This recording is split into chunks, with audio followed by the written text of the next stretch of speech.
ఆంధ్రప్రదేశ్ ప్రభుత్వం పర్యాటక శాఖ వారి ఆధ్వర్యంలో గౌరవ మంత్రివర్యులు అదేవిధంగా ముఖ్యమంత్రి గారి ఆదేశాలతో మళ్ళా జిల్లా యంత్రాంగం గత కొన్ని సంవత్సరాలుగా ఈ కార్యక్రమాన్ని చేస్తూ ఉన్నాం. ప్రభుత్వం ఈ కార్యక్రమాన్ని రాష్ట్ర కార్యక్రమంగా దిద్ది మరి దీన్ని నిర్వహిస్తున్నాం. నిన్న మరి చాలా మంచి కార్యక్రమాలు చేసుకోవడం జరిగింది. ప్రతి సంవత్సరం గత సంవత్సరం అయితే 10 లక్షల మంది ఈరోజు మాకు హాజరయ్యారు. అదేవిధంగా ఈ సంవత్సరం సుమారు 12 లక్షల మంది ఈ కార్యక్రమాన్ని వీక్షిస్తున్నారని భావిస్తున్నాం.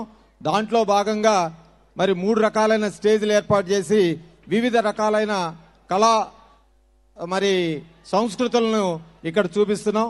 మరి ఈ కార్యక్రమాన్ని అంతా వీక్షిస్తున్న అందరికీ ముఖ్యంగా విశాఖ పురవాసులకు అందరికీ మా కృతజ్ఞతలు తెలియజేసుకుంటూ మరి ఈ కార్యక్రమంలో ఈ సినీ కార్యక్రమాన్ని కూడా మరి మా మంత్రివర్యులు ఇక్కడ ఏర్పాటు చేయించారు. ఇది టూరిజానికి మరింత ప్రోత్సాహాన్ని ఇస్తుందని విశాఖ యొక్క మంచి విషయాలను తెలియజేస్తారని భావిస్తూ మరి పర్యాటక శాఖ తరపున మీ అందరికీ కృతజ్ఞతలు తెలియజేసుకుంటున్నాను. Thank you sir. ఈ చిత్రంలో 3 పాటలు రాసినటువంటి కాసర్ల శ్యామ్ గారు ఇప్పుడు